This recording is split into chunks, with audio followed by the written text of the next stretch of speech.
You are listening to the podcast To Be Single or Not to Be by Shaanah, Montanna. A podcast where we talk about the single life, dating, and relationships so you can make a decision at the end of each episode and decide to be single or not to be. That is the final question.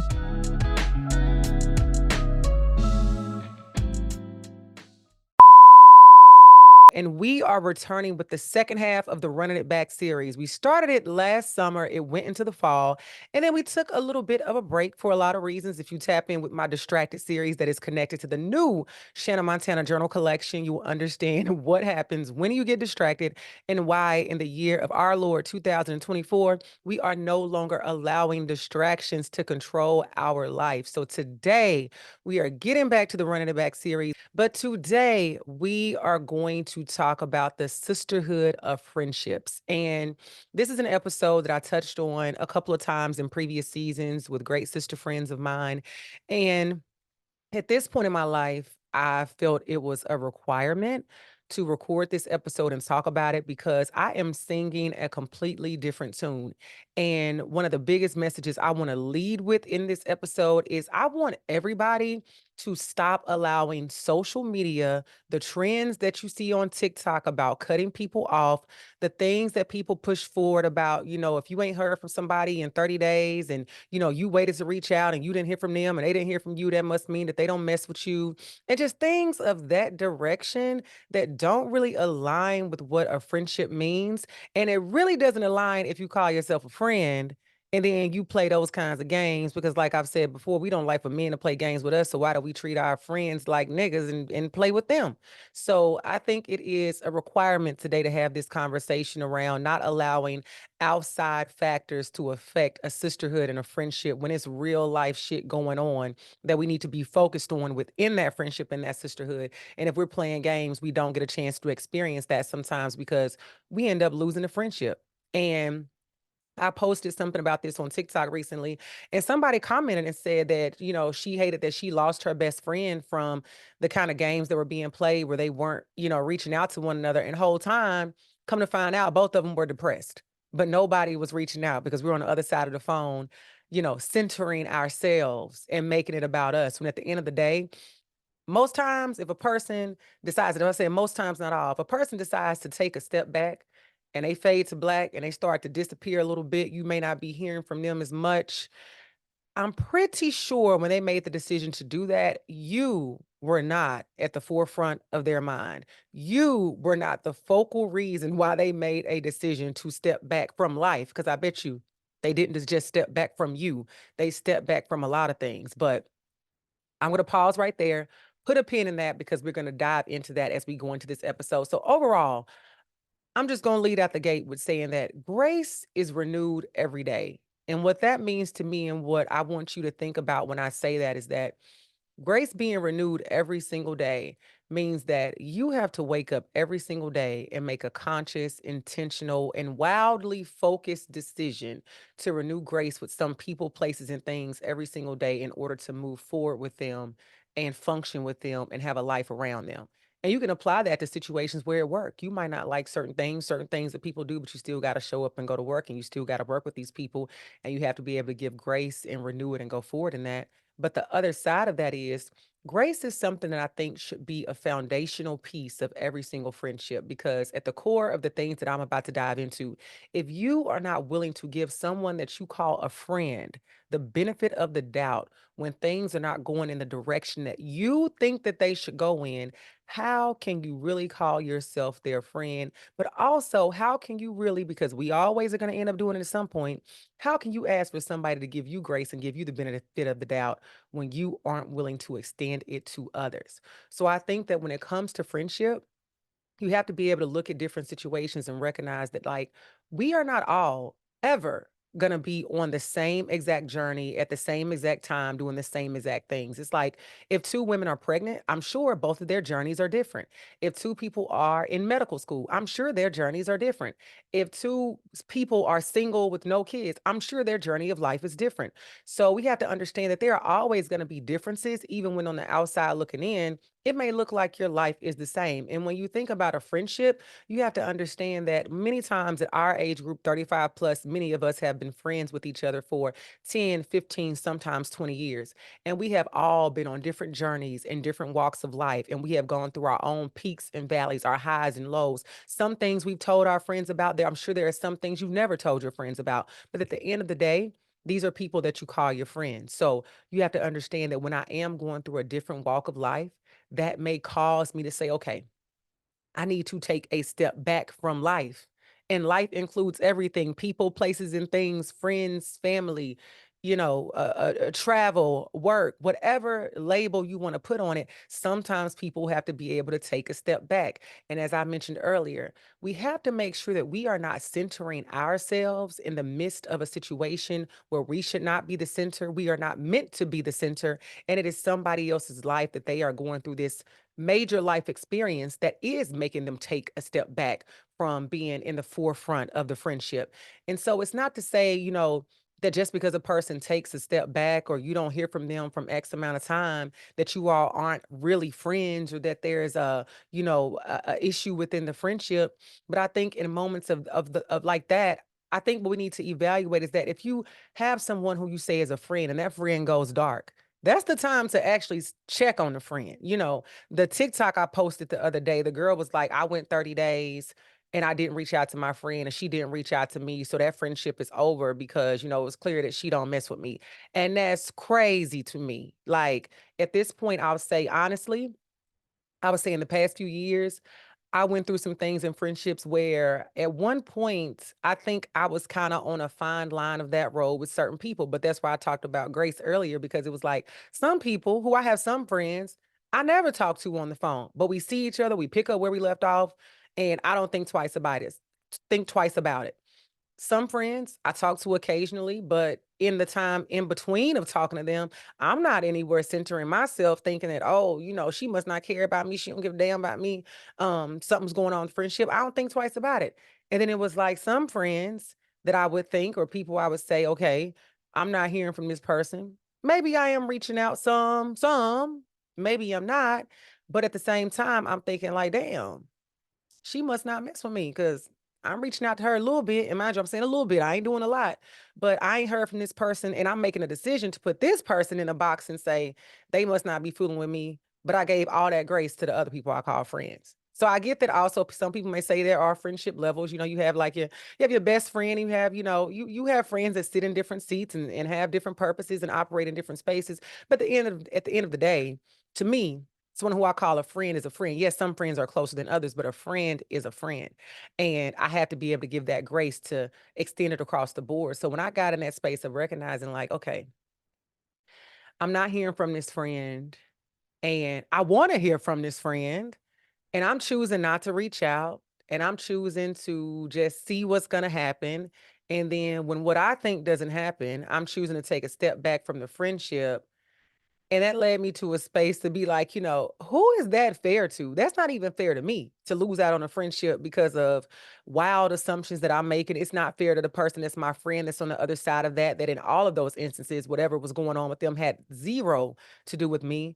And it's just not fair to be in a space to make decisions like that when you haven't given your friend the opportunity to even tell you what may be going on if you reach out, or for you to show up in that space and see how you can support them. So overall, it's more so about just recognizing that if you have someone that you call a friend, communication first. I said, grace is going to have to be the foundation of that, but the other part that has to be at the foundation of a friendship is going to be communication. And I think when it comes to communication, many times if we tend to say, if sometimes people go dark because they're depressed, they're going through something personal, and they just don't have the capacity or the bandwidth or the tools to deal with it openly with other people. So they're trying to figure it out before they tell you, if they ever tell you, or before they bring it to the forefront. But I think the other part of that is, if you have a situation like that, or you have a situation where it may not be that the person is going through anything, they may just be, busy living their life. And they haven't stopped loving you. They haven't stopped caring about you. They just are living life and you all haven't communicated. I think it's essential that we recognize that communication, again, in relationships is essential, whether it be a romantic relationship, a platonic relationship. A friendship requires that communication. So I think we have to keep that in the forefront. It goes both ways, but you can't keep score. That's the other part of it. Like, I called her last month. She ain't called me. If you want to talk to your goddamn friend, call your friend, text your friend, reach out to your friend. I don't care if you are the person that initiates the conversation all the time. When you call her, is it not all love? Is it not all fun? Is it not all good? You just may be like, I understand some parts of my certain relationships that I have in friendships. I'm the planner. I'm the one that's gonna take the lead on certain stuff. I'm gonna book the Airbnb because they know how I feel about bathrooms. I understand we wear certain hats in friendships. What's the big damn deal if you are the person that calls your friend? But guess what? If that's something that sits on your heart and you feel like you don't want to be the person that is initiating all the conversations, guess what? Tell your friend. Talk to your friend. Tell Sister Kat, hey, bitch, I'm always the one calling you. I need for you to call me sometimes. I bet most times if that's your friend, she gonna say, okay. Or y'all have a conversation around it if she does have an objection. But communicate with your friend. And then that's the other piece. I have talked to too many people in regards to sisterhood and friendships that people have lost friendships, friendships have been broken, and sometimes not mended because there has been a lack of communication around a problem that has happened. And somebody on some side has not communicated that to the other person to figure out if there can be a possible resolve. And if you have a problem with someone that you call a friend and you choose not to communicate it, you need to evaluate if that person, one, is a friend, but two, why you don't want to communicate it, and three, how you want to proceed. Because at the end of the day, you still walking around saying this is my friend, but you ain't talked to said friend in like a year and you haven't communicated to that friend directly what your issue is. So like what are you doing? Because too many times it's situations where something happens. Sometimes both parties know something has happened. Sometimes something happens and you are the person that feels a way about the thing that happened and you never communicated to the other person. And is that really fair? If we're walking around, we have an issue, we have not communicated it to the other person, and we feel like, our friendship is dying or dwindling, or, it's just, it is what it is. I'm on a healing, we love. I'm protecting my peace. I'm on a healing journey. I don't have time for that. But you should have time for it. So that's the biggest thing I see is that with communication, the sooner you talk about the problem, the better. And holding it in or assuming that the worst thing is going on the other side of that problem, or that the person doesn't care about you, is the worst thing that can happen. And I have seen that up close and personal with people close to me. But I also personally have been in situations where I have been on the other side of it, where I felt like I had an issue with the person, or I just was making assumptions about how the person was moving. And I chose not to communicate it. But the moment that I did communicate it, it was I feel like we resolved the shit in like 20 minutes because neither one of us are people are hateful or angry people, and we have, love for one another. So when I was able to bring whatever said issue was to the person, or what my thoughts were, I wouldn't even say in that situation was really an issue, but what my thoughts were, it's like, okay, yeah, it was easily resolved. But too many times I just see situations where people think, I have an issue that I don't hear from my friend. That could be the issue. And I choose not to communicate it. I choose to say, I'm going to see if I can go 30 days without hearing from my friend. And if I don't hear from her, that means she didn't care about me and this friendship is over. How fucking old are we? What kind of game are we playing to be doing things like that? So communication is going to be key. We always say in healthy and happy relationships, romantic ones, that we want a partner who can communicate. How are you communicating in your relationships? How are you communicating in your friendships? Do right now and listening to this, is there a conversation that you need to have with somebody because you feel like something has happened and you are upset about it, and you ain't even told said person, you ain't told said person that you have an issue with them. So communication, that's another foundational piece. Now, the other thing I think is huge in regards to friendships is that we have to be able to leave room for growth. You have to understand that, I think I'm very blessed in the sense of the people that I do call friends. I have, my best friend has been my best friend since childhood. And then I have great friends and college best friends that I've gathered. And then, going through life and different organizations and different events, you meet different people. But I think that when it comes to friendships, you have to understand that sometimes your relationships are going to grow and change and look different at times. And sometimes it may be somebody that you are close to that at a certain space in their life on a certain journey, you may not be as close to them. But that does not mean that the relationship has to die or that it has to dwindle and become nothing. I feel like, everybody, as I mentioned before, is going to be on different journeys. But you have to understand, when people sometimes, this is a easy example. Sometimes when people get in relationships or get married, sometimes when people have children, you understand that as a person family expands, they have to give more of their time to their husband and to their children. But I've had great experiences where my friends have not negated the friendship just because of that. But I understand that it looks different. I understand that if I'm taking, I was about to say, I understand if I'm taking 10 trips a year, they can't take them hoes be gone more than me. So so I'm saying the thing is, maybe we can't take as many trips together or twirl as much because they have things going on with their family. But it doesn't mean any love is lost with in between that. We have people that may be starting new jobs or moving away. That means we have to be more intentional with the time that we put in and get set up. We have people that are, elevating in life, doing different things at work, starting new business ventures. They may be inside a little more working on that. But no matter what the journey is, the friendship is always there. They're always a call or text away. And if I do feel like, damn, I ain't heard from so and so in a while, I ain't seen so and so in a while, let me reach out to them. That's something that we have to be intentional about. And I know in 2024, overall, I try to be intentional with my friendships. But there has been, situations where I thought about, going into the new year, there are people that I want to see more. There are people that I want to talk to on the phone more. There are people that I want to hear from more. And, again, I'm not centering myself in anybody else's life. So I don't know what they have going on exactly, but I can say even starting out this new year, I recently went to lunch with a friend that's moving away. We're very intentional about that. I'm like, I want to see you before you leave Nashville. So we met up, ate, had a ball. I had another friend girl just this past weekend. I was like, I feel like I have not seen you in like 6 months. We are about to put something on the planner, on the calendar for February. I have two people like that I haven't seen in a while. So it may just be like once a quarter. I don't want to talk to you on the phone. I want to text you.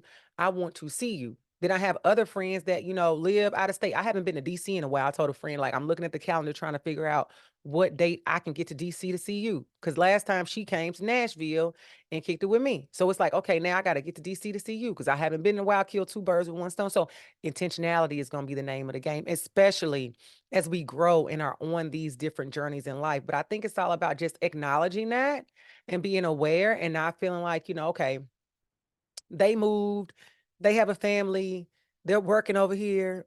That is no room for me.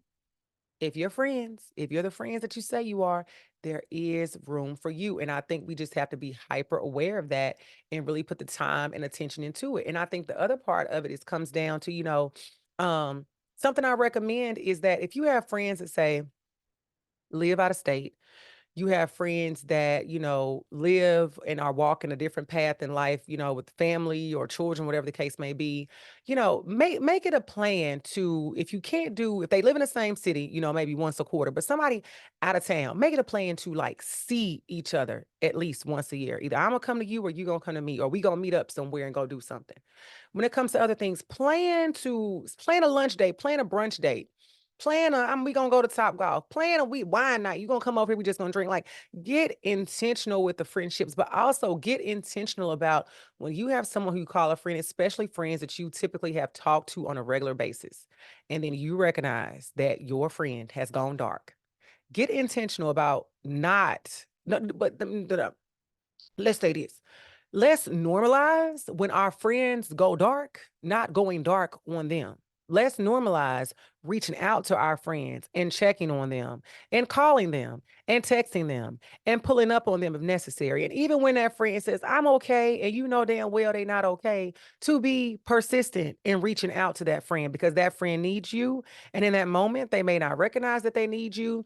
They may not want your help. They may not welcome your help. They may tell you to leave them the hell alone. But if it is someone that you call a friend, you have to recognize that this is my friend. I know my friend is going through something. I'm going to be there for my friend. I don't care if she pushes back because when she comes out of whatever it is that she is going through, she is going to thank me and give me a hug and a kiss on my cheek and tell me she is so grateful that I did what I did because she needed it. I can promise you that right now. So normalize that. Normalize not going dark not going fading to black because your friend faded to black. When your friend faded black, you need to be showing up with a flashlight in the daytime trying to see what the hell is going on. And then I think another part that has to be at the foundation. So just to recap quickly, we talked about giving grace. We talked about communicating, closed mouths do not get fed.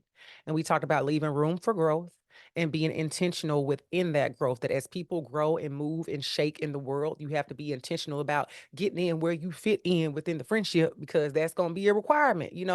I recognize that as a single woman with no children, I got a little bit more time. My time can be moved around. I ain't gonna say I got a little bit more time because my time is just I'm busy. I'm booked and busy.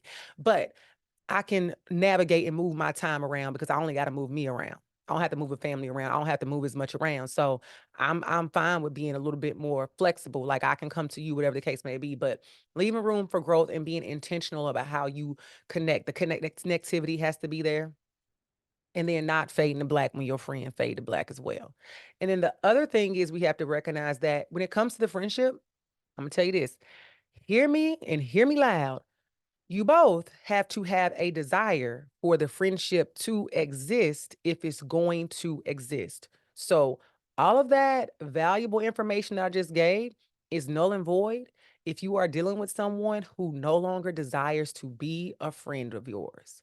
So, you have to recognize that if things are going a certain way, if you are putting forth the energy, you are putting forth the effort, you are reaching out, your friend is pushing back, your friend is making excuses, your friend treating you like a nigga. You know how niggas do, like when they want you to break up with them, they start doing certain stuff trying to get you to break up with them. They'll never admit it. When your friends start doing stuff trying to get you, like pushing you away from them, you got to evaluate. And then that's when you got to kick in that communication I just talked about, to have a real ass conversation with that person. And hopefully you're dealing with somebody who can be upfront and honest about it, because that is another trend that I am seeing on social media often about, friendship breakups. And I watched one recently where this young lady was talking about how she didn't say, she said, because I asked in her comments, did she feel like her and her friend just became incompatible?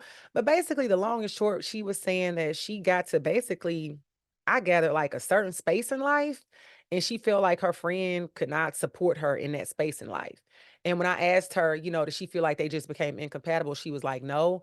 And so I pushed back, and I didn't push back. I just asked her, like, did she ever think that her friend could kind of grow to the point of being able to support her in whatever space she was in? And I don't recall what the space was because she said a whole lot. But all of that being said, it was just a situation where she went through a friendship breakup because she felt like she wasn't supported enough. And she was able to communicate that to her friend. And so that's her situation. But I'll just say this again: in order for a relationship of any kind to exist, both parties have to have a desire to be in it. So don't have your blinders on, in a sense, if you're in a situation where you feel like you're being abused, you're being used, you're being neglected, like you're having all these things happening to you, and you are like giving, fighting for your life, trying to hold on to this friendship or trying to make this friendship happen, and you realize that you are in the ring fighting alone. Like that's time for you to step back and recognize and have a conversation or have conversations around that, because not every friendship is meant to or is going to stand the test of time forever and ever. It's a beautiful thing if it can, but that's just not meant for all of them. So I don't want to get anything that I'm saying twisted in a sense of thinking that, like, you should, every friendship that you have, you need to fight for it and make it work. What I'm telling you is that if you do have a friendship that is worth it, and a friendship where two people desire to be in it, these are the things that you should be doing, or I suggest that you do, in order to sustain it and maintain it and have it flourish and be a beautiful thing. But if you're on the other side of it, where somebody's treating you like shit, somebody's not showing up, somebody's not reciprocating anything, somebody's not communicating with you, that person's not being intentional with you, that person's not understanding growth, that person doesn't, is not understanding, other friendships that you may have, that person doesn't communicate with you, that person gives you no grace, they don't give a fuck about the benefit of the doubt. It's probably somebody that friendship has expired. And just like, they say on the Read podcast, break up with him, sis. I always say on the To Be Single and Not to Be podcast, we say what? If people show you that they do not like you, they probably do not like you. So do not date people that do not like you. So do not try to remain in a friendship with people that do not like you. So you have to figure out if that friend do not like you. If they don't, If they don't like you no more, then it's a chance that that friendship is over. So you have to be able to evaluate. You have to evaluate that. So the thing overall is that when it comes to friendships, they are a beautiful thing. And with friendships, you have to just recognize that not centering yourself in somebody else's life, in the narrative of somebody else's life when they are going through something, or they need to just take a beat and step back, or they need to go dark for a second, or they need to move differently for a little bit, and not in a negative way, but move differently, meaning like do something else in their life. That is not grounds for us to take that personal. That is not grounds for us to make that about us, because you see that a lot on socials and in the world. Something happens in somebody else's life, and all of a sudden it became about you. This ain't your story. Get out. What Dave Chappelle say, like, who are you? How do you show up in other people's story? So this ain't your story. Don't make it about you. But we have to recognize all of those things, that when stuff is happening around friendships, that we have to be open to give that grace, and we have to be open to love our friend through sometimes, shaky patches. It's the same thing as like I've seen friends, and I know friends have seen me, and y'all know I got a new rule. I've seen friends go through things and say romantic relationships that I'm on the outside looking in like, I don't really like that for her, or I don't really like that she's doing that, but that's her life and I'm gonna let her live it until she asks me about it. Then I'll tell her. But y'all know my rule is, if I bring somebody around and they trash, I give you permission to tell me. Or if you see me moving crazy with somebody, I give you permission to tell me. That's on some episode I talked about. But the same thing, I think, if we are looking at situations and, we don't like what is happening within our friendship, it's communication. It's talking to your friend. It's being open. It's being honest. It's giving grace that your friend may make a mistake. It's giving grace that your friend may hurt you. It's giving grace that your friend may do some things that you do not damn like, but you choose to forgive them. You choose to talk about it. It's understanding that friendships are going to change. They're going to look differently. You can grow closer. You can grow apart. You can come back closer. But it's all about the intentionality that you put within that when you see the friendship growing and changing and moving and thriving in other areas. You have to be able to recognize, like, okay, this friendship is starting to look a little different. Do I like it or do I not? Let me communicate. Let me figure out what I need to do and then move accordingly. And I think the last part is just you have to have that desire for that friendship to exist at all. If you're in a space where you have decided, like, I'm good on her, I'm good on him, then be good on them. And I ain't saying you gotta type up a 4-page letter or send a telegram and tell them, I don't fuck with you. But I think that if it's something that has triggered you to the point where you have decided that you are going to exit stage left from that friendship, then have a conversation about it. Just the same way we talked about communication before. If something's going on in that friendship and you want to salvage it and still have the friendship, then you need to talk about it. But the same thing, if you decide that you want to exit stage left, then you need to figure out what it looks like to move accordingly. But at the end of the day, at the day's end, what I'm always say is that, friendships can be a beautiful thing, just like any relationship. They take work, they take energy, they take intentional effort. And I just say, the same way that you want your friends to show up for you, make sure that you are showing up for them. And at the end of the day, as we get older, as we grow, as we change, as we thrive, as we evolve, we got to understand that our friendships and relationships are going to look a little bit different. But what are we doing to make sure that as we go through these changes and we evolve, that our friendships can still at least be maintained, if that's what you desire? So that's my 25 cents on friendships in 2024. I talked about this several years ago, probably 2 or 3 years ago, and since my tune has changed, I was excited to talk about it today. So I hope that you all are able to take what you need. They say take the meat, leave the bones. Take what you need, share this with a friend, repost on social media, let the people know to like, follow, and subscribe to the Shaanah Montanna YouTube channel, but also make sure that you go and subscribe to the To Be Single or Not to Be podcast. And with that, I'm signing off. Yours truly, Shaanah Montanna.